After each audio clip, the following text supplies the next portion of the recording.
but the fact that you can say something and get the true support. We don't ask for help. We try to do it all. There's that lone wolf syndrome for business owners. We try to do it all.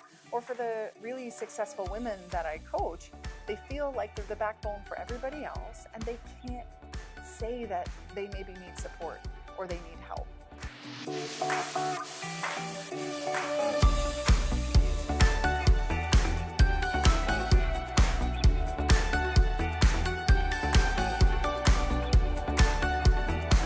Today, I am very, very excited to have here in this episode Diane Rolston. Welcome. Thank you. Thanks for having me. It's gonna be fun. Yeah, I've been wanting to talk to you about what you do for a long time. I've never really had a chance to really talk.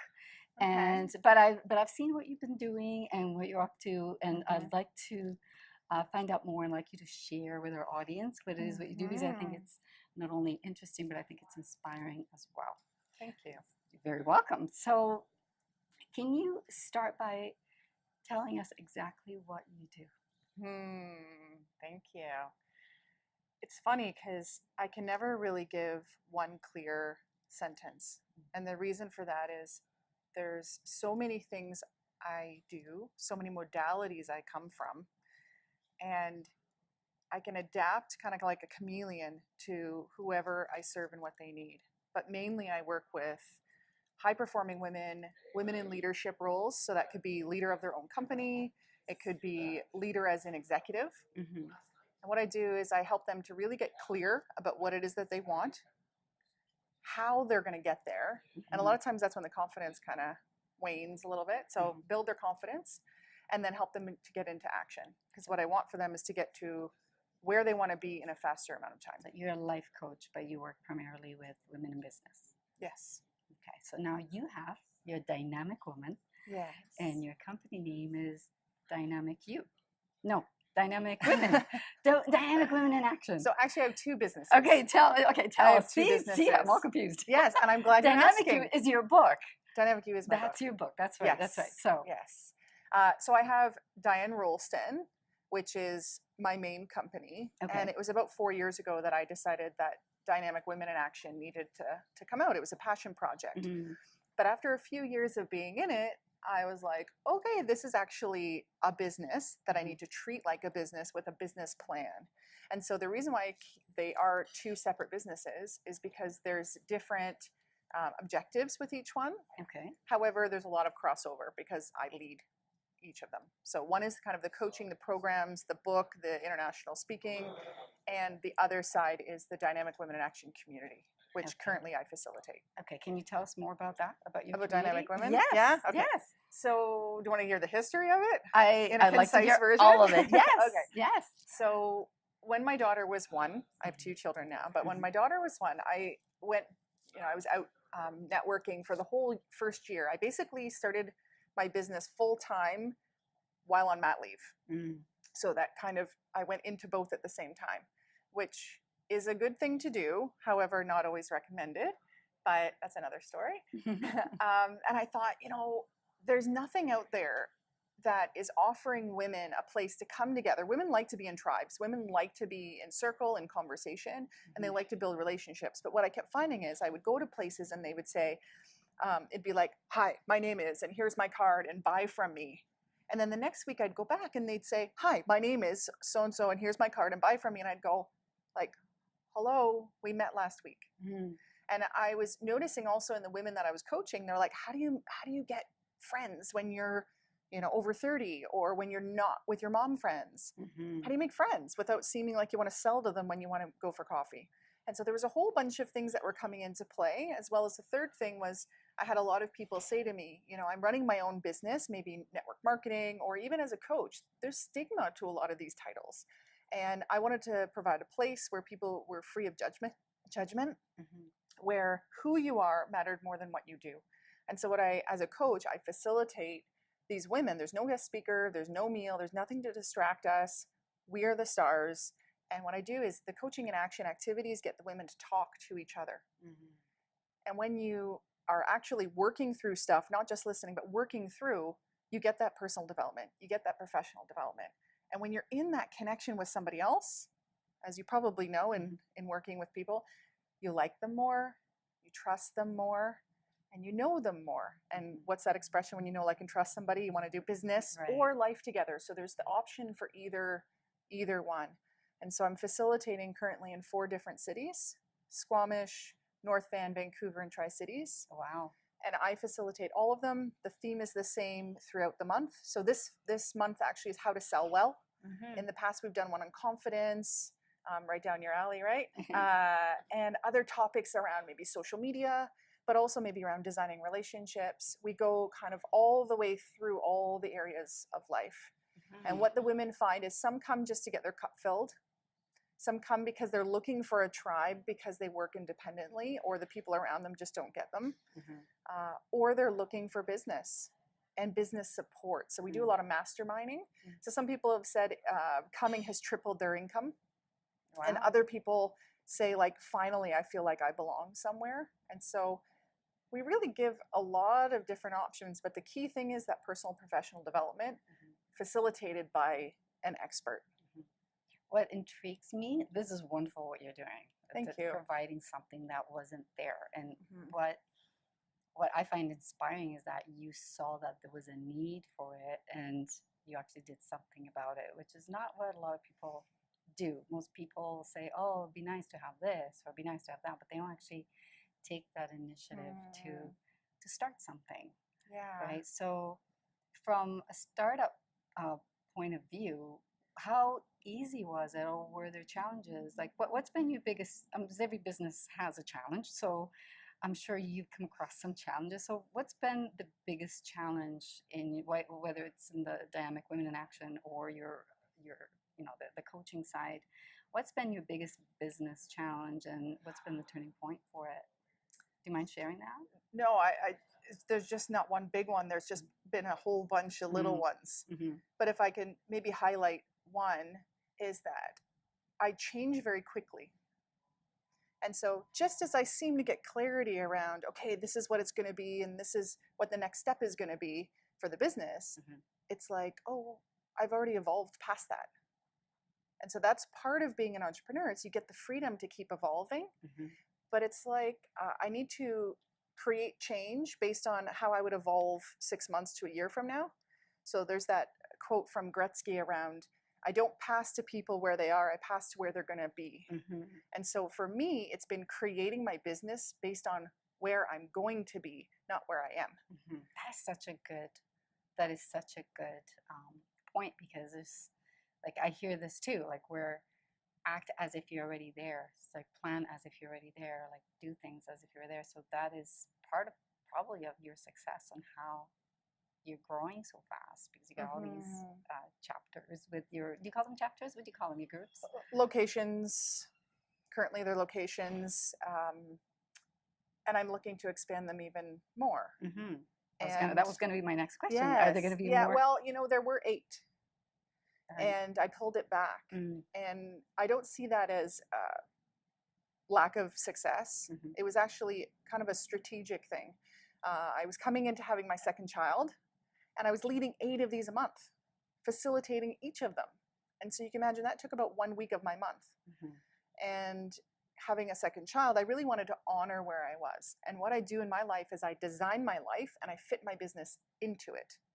So your business molds into your lifestyle versus you having to adapt because of your business. Yeah, so I didn't look at like, okay, so I have these 8 different places, and how am I going to get there with a child and nursing and all the things that new moms go through, or new mom second time around. And how do I have my toddler there and all this? I just went, it just doesn't happen. And you could have other facilitators, but at that point, people were coming to see me. And I really wanted to honor that. And so I was frank and honest with everybody. This is where I'm at. I'm having a second child. And so I really pulled it into so many groups. Plus it gave me time to really establish where the vision was moving forward with Dynamic Women, because I'm wanting to, bring it larger, bring it across the country. But in that time, I realized it's not me. It's not me that needs to be the facilitator of all these locations. I actually see it kind of like, if it was me, that it would almost be like I'd have a commercial farm. And so all these locations are like one commercial farm, and no matter the the weather or what the needs were in those locations. I just like everybody same. And so this way, it's almost like you have the country garden, the rose garden, the Zen garden, all the different types of gardens that the person who facilitates, the certified coach that facilitates, is able to really care and nurture and nourish that location. And so the vision has changed. Plus, I know the mission of Dynamic Women is so much bigger than me. And so another You're challenge. just proving you can't do it alone, right? Yeah, and I don't want to. Yeah. Because it's not about me empowering just the people there. It's about me empowering people who then can go empower other people. So having the facilitator training just makes so much sense. Plus, I know that I named it Dynamic Women on purpose.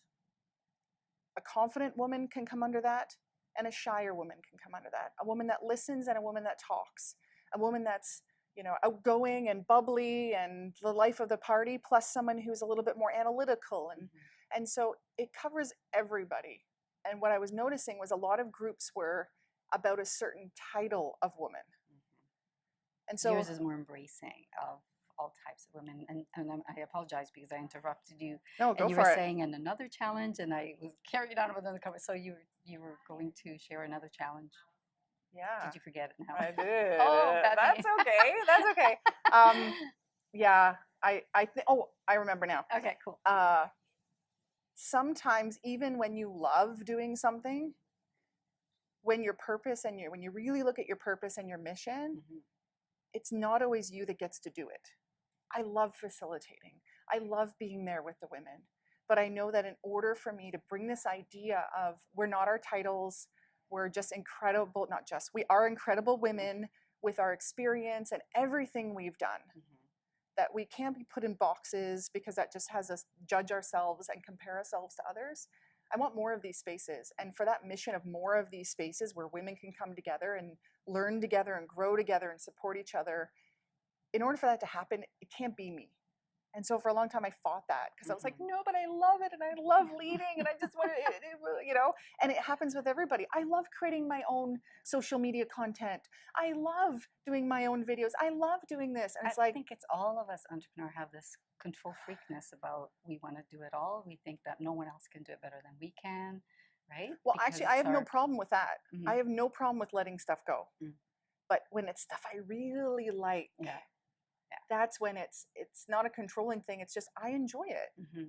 So in order for you to kind of think about letting something go, it's what aspects of that do you love? Right. So I love the connection. I love the facilitating. Well, I do that in my coaching. I do that when I run group programs and run, full day live events. And so why does it just have to be with Dynamic Women? Why can't it continue to be more so in the coaching business?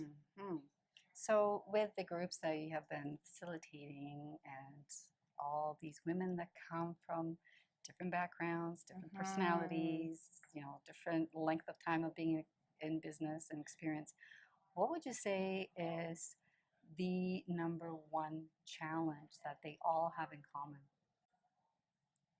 The number one challenge is that people don't talk about where they're really at. Because to say, I'm struggling with X, Y, or Z, they feel like they're lower or they're not as good in some way. So it determines their success. It determines their other people's view of them. But what I found is the more authentic and the more real and the more honest I can be about my experience, the more I can connect with other people. Right. And so the women come in with this like, oh, everything's perfect, because that's how they have had to be in other situations. And when I allow them to just be themselves, you can see this like I don't have to fake it. And yes, there's times when you need to put it on a little bit more, but or not reveal everything. It's not a yes, no, I don't expect people to sit there and lay out their financials or really get deep. But the fact that you can say something and get the true support. We don't ask for help. We try to do it all. There's that lone wolf syndrome for business owners. We try to do it all. Or for the really successful women that I coach, they feel like they're the backbone for everybody else and they can't say that they maybe need support or they need help. Okay, so this brings an interesting point because lately it seems to be in the entrepreneurial world, at least, that I've noticed that there's a lot of talk about, and probably Brene Brown has a lot to do with this, where, you know, the power of vulnerability, just, you know, just be vulnerable and being authentic and, you know, and all that. Do you find that there's a fine line, though, that some people maybe are going overboard and being so open with just anybody that maybe at some point it backfires? And that's, do you know what I mean? Yes. So there's a bunch of different kind of tools or techniques that I can kind of suggest that people do. Yeah. If you almost think of it like if you're here, there's levels of closeness. And people have to earn that level of closeness. And that's earned through trust. It's learned through that relationship and how you design it. And so that's how you can be with your best girlfriends, your family, your spouse. You can say things that upset them, right? You can just be yourself. And then there's the next level. Maybe this is your close tribe, and it keeps going on. And what I feel is you really have to establish, like, well, what level of closeness are each person, is each group at? And so I might say that I've had an issue or a struggle with something online, you know, do a video about it. Because I know that the people listening will be like, oh, okay, she's been through it, and so we'll listen to her. However, I don't sit there and say, oh my gosh, I just had this big fight with my husband, or I feel like a terrible mom. I'm not doing that on social media. And the reason for that is, you know, I have 2,500 friends or whatever number it's at. I have so many followers on the different social media platforms.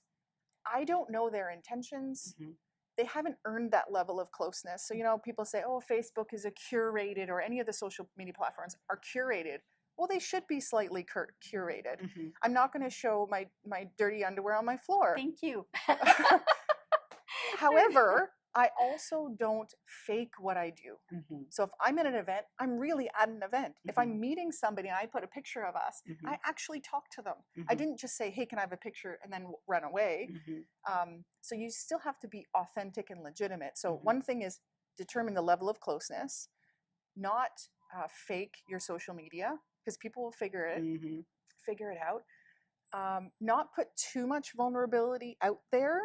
However, there's a place for it. So when I'm in front of my women, oh my goodness, do I share so much more, because there's a level of trust. They're sharing with each other. I'm sharing with them. And I know that we've almost entered into an unwritten contract that what I say in there is kind of between us. Just a safe place to share. It is. And I've seen that. Arlene Dickinson, I was at a lunch event where she spoke, and she revealed a lot of stuff. And it was we may have been at the same event. And it was in connection with her family.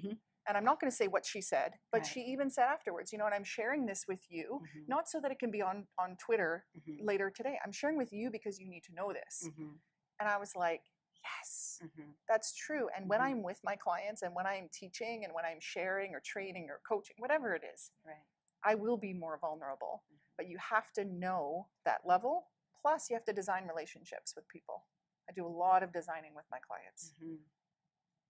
That's awesome. Thank you for sharing that, because, like I said, I find that some people have taken it to the extreme with the whole vulnerability. So I wanted to hear from your perspective. You know, and I like the way you describe it. Like, you have to earn your trust, and you have these circles, kind of like, and, you know, be wise about where you're vulnerable and how you're vulnerable, who you're vulnerable to. It doesn't mean you just have to put, like you said, your underwear out. Yeah. And what I find too is I am someone that wears my heart on my sleeve. I will hug my best friend, and then I'll hug somebody I just met. And so even I have an issue. I struggle with knowing how much of that connection to give people.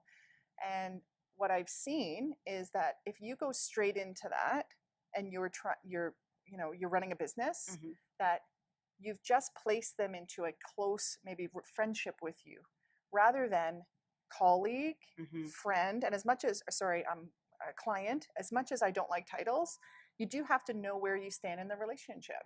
And so for people that are like, oh, I'm not getting clients in my networking group, or I'm not getting, everybody just wants free advice. Well, it's because you've given them that platform of friend. You've started designing that relationship. And so with my clients, I'm right in there. We're close with them. I'll do anything for them, sort of thing. But for new people, I really have to kind of pull myself back. So different boundaries. Would you call them boundaries? Yeah. I like to think of it just as ways of being. And so it's really important for me to make sure everybody feels included, but it doesn't have to be me that makes them feel included. So I used to, I'm running an event, leading an event, and I'd be the one to run over and make sure somebody was comfortable. I have now people, a team. Right. So the value of making them feel included and comfortable is still there, but it doesn't have to be me. And so that's the way around it. I did want to say that. I know some of the women who are in your membership. Is it a membership? Yep. It is a membership. And they are so dedicated to you. They are such great supporters. And it's a testimony to how well and how well you connect with them and how they connect with you and how you give them a safe space, because I don't think you would have such a great team if you didn't give that to them. So that's testimony to what you're doing. I think you're really hitting home with what you're doing, and I think that it's definitely a niche that is needed. So applaud you for that, for taking the initiative to seeing there is this gap, we're missing this in women, and I'm going to be the one to make it happen, right? So if someone wanted to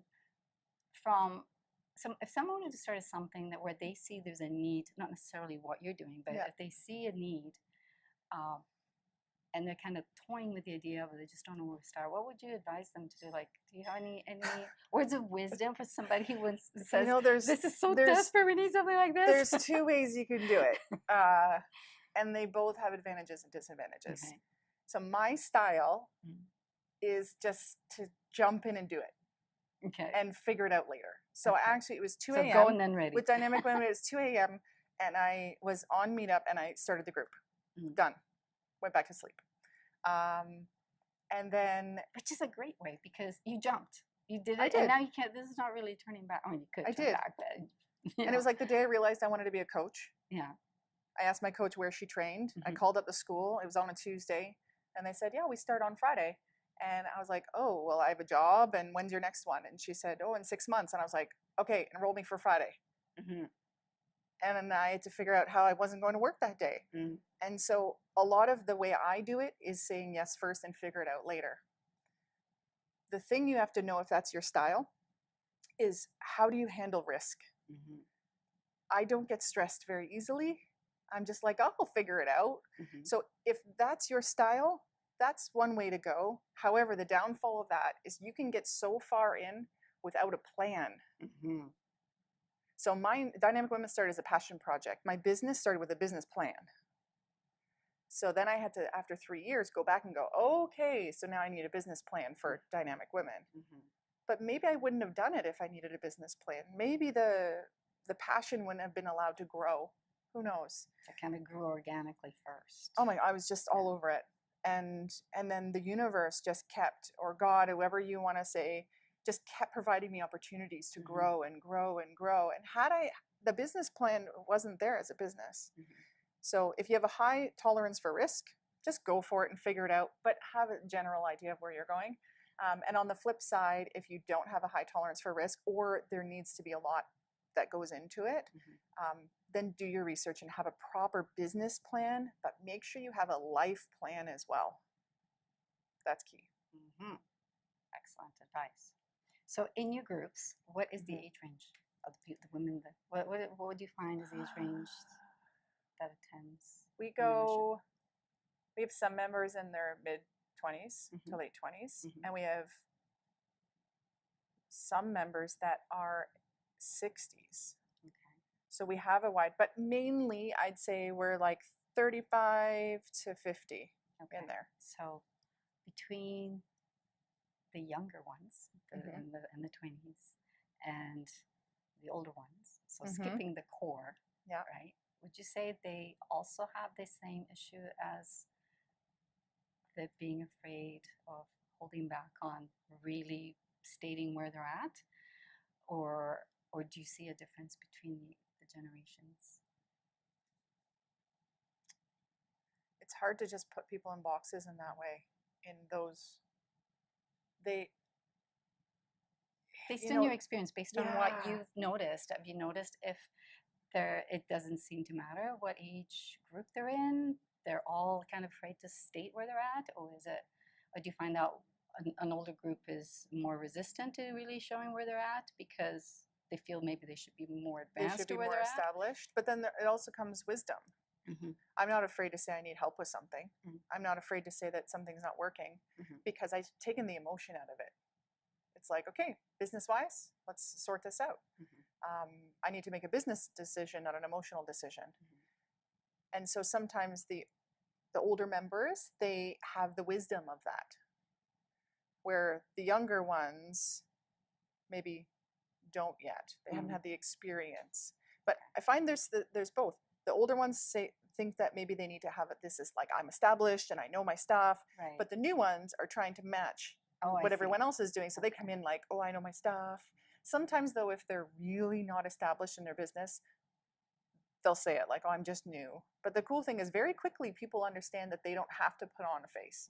They don't have to have these titles define them. So they can come in and be like, I'm between stuff and I don't really know what I'm doing, or this isn't going well. And just say it. Most people, I think, especially women, tend to be they're afraid of being judged. Right? But I'm learning more and more and more that the younger generation, not as much. That's based on what I'm finding out. I mean, I don't know if that is true all the way across the board, but that's what I'm finding out. So it just fascinates me. So I wanted to hear your insight based on your experience with your own group. Yeah, it might be less caring about judgment of others, but they judge themselves. Interesting. Wow. But they seem to kind of jump into things a bit faster. Yeah. You have a book. I do. Yeah. Yeah. It's called Dynamic You. And it's in my bag over there if you want to see it. I brought you one. Jenny can get it for us. Yeah, I brought you one. Yeah, awesome. So tell us, what's the book about? So after leading like over 200 events, doing the coaching, the programs, and Dynamic Women, I started to realize that people are like, well, what's with Dynamic Women? I'll grab it. Yeah. Thank you. What is a dynamic woman? And that's how I started every Dynamic Women in Action location. Our first event, our launch event, was always, what's a dynamic woman? If I ask you, like, what's a dynamic woman? What type of adjectives, skills, qualities would you give her? To me, a dynamic woman would be one that wants to get things done, is an achiever, has ambitions, and is not going to sit on the couch moping all day. Yeah, that's my definition. And we've had people go from one extreme to the other. Even things like sexy is a dynamic woman. And it's like stuff that not everybody would think of. And when we put all those adjectives down, the women could see themselves. So then I thought, well, how does somebody become dynamic or believe they are? And so the book is based on, the book is based on the 9 pillars of being a dynamic woman. This is a great photo of you, by the way. Thank you. Thank you. I so love 9 that pillars. There's 9 pillars of being a dynamic woman. I'm not going to share what they are because you have to get the book. Well, it's not so much that. It's that there's a specific process with the way I've designed it and like my background in curriculum development. It's very important that certain pillars are done before others and that you don't have this feeling or expectation about what's coming next. It's just deal with what's here. And this is actually a program. I teach a program called Dynamic You. And then I put it into book form because not everybody, the modality that everybody learns in or learning style is through, I do video and group coaching, but the book is another way of really getting the learning in. So if I can show you, the women that were in the program, their comments are inside. So there's Melody, Angela, Tazim Jamal, Claire, Chantel, Sandra Gerard. So their comments are in here from the group calls. Their comments are in here from the private Facebook group, and they've all given me permission, I get to be vulnerable, to share their story in here. So when you go through it, you learn the pillar, what it is, some tools, and then you apply the pillar. So don't read this over, don't take it to the cottage and read it over the weekend. You have to do work with it. Yes. Everything I do is about implementing. And so you implement it, but as you're going through, you can be like, oh, well, how did Sandra do in that? Or how did Chantel do in that? Oh, cool. And then at the back is the women's bios. Oh, wow. So you can in see, the book as well. Yeah, you can see, oh, well, who is this Pam? and who is Annalise, and who is Fatima, and who is Cora. So you actually see who the person behind the Yeah. story or their Yeah, that's I don't awesome. make this stuff up. These are the real words that they've said. Yeah. And when you can go through it with others, Mhm. obviously taking the program with me, you'll get so much deeper learning. But I wanted to make this accessible. Mhm. I wanted women, no matter where they were, what demographic they were at, or whether they were comfortable joining a group program or not, I wanted them to be able to get the learning. Mhm. And that's actually also why I have the More Than One campaign, where we gift books to women in shelters and transition houses. Oh, that's fantastic. Because for me, I was blessed to Mhm. have a fantastic husband, Mhm. and women choose their loves. Mhm. But sometimes your love changes, and it's not fair that I get dealt a good card and somebody else doesn't. Mhm. And so I've given financially in the past. I've given in beauty products, as you know, to Joy's Place that that we're connected with. But I thought, where can I go a little bit deeper and a little bit fuller and really share the gifts that I've been given? Mhm. And so this way they can feel loved, because the women also write a little note inside for them. And then when they donate a book, I'll donate a book as well. Oh, And people that's say, oh, but you're giving a whole program away in a book. I'm like, it's not about that. yeah. It's not my information or knowledge to hold on to. Mhm. It's the world's. For everyone. So if Yeah. people want to buy your book, where do they go to find you and your book? For me, it's DianeRolston.com, and they can That's get the book easy. on there. Yes, I keep it super simple. And then if you can always grab it on Amazon.ca or .com. It's on both. Mhm. Kindle version will be coming out soon, but we Cool. wanted to start with the actual Physical book. books you can be writing in it and such. Nice. And then there's dynamicwomeninaction.com. So either way, connect with They me. can find you. That's Yeah. awesome. So I'm going to Yeah. ask you something. Okay. What did you want to be when you grew up, when you were little? Oh, what did I want to be? A teacher. Really? Well, you're kind of And- doing that. And a broadcaster. It was funny, Diane Sawyer. I was like, I want to be Diane Sawyer, and I want to be a teacher. And so I waffled between the two, because I knew neither one was exactly the right fit for me. And so I went into teaching, and I still did narration work and taught like speeches and such. But finally, the coaching with the programs with dynamic women, I was able to have such a variety of things that fully bring out me. Mm-hmm. And my mom said to me when I was a kid, Diane, if you can get paid to talk, you'll be a rich woman. And I thought, oh, that's so nice, Mom. And then as I got older, I was like, man, she was making fun of me. But the greatest gift my mom ever gave me was belief. She believed in me so strongly. And some days I'd be like, I don't think I can do this. And it's like, well, Mom believes in me, and so probably I can. Wow. And then my father was the first one in my family to read the book. Really? And my dad is like a tradesman, golfer, gardener, and he's the first one to read it. And I said, Dad, like, Mom said you read my book. And he's like, yeah, I did. And I said, well, why? Because you're not into personal development. And it says the secret code to being confident, wealthy, and successful. Unleash your dynamic woman. Like, why did you read it? And he said, because you wrote a book. And so obviously you said something important. And I wanted to know what you had to share. Wow. That's so nice to have supportive parents like And that. I was like, oh. Yeah. I teared up both times. Yeah. You know, that is, like, for people who are listening to this or watching this, if you didn't have parents that did that, you can still take this and be the parent you wish you had. So it's so nice to hear that you had that support. That's fantastic. Thank you so much for being here. This has been absolutely amazing.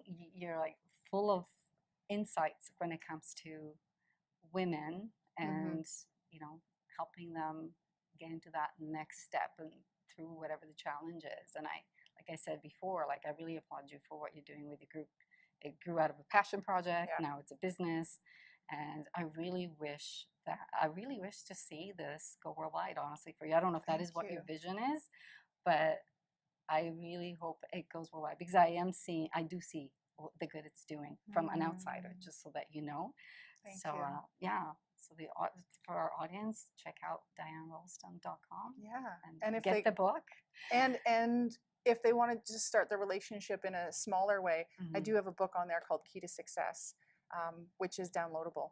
So Cool. if that's where they want to start, it actually talks about the 3 ways, the 3 dangerous trends that professional women face that keep them overwhelmed, overworked, and pulled in a million directions. Wow. Because those are the 3 things I often see in the ladies I meet. So they can start with that. Awesome. Yeah. Thank you so much. Thank you. This has been awesome. I feel like we should hug. Yes, we I'll should. put my book down. Oh, thank you. And this way.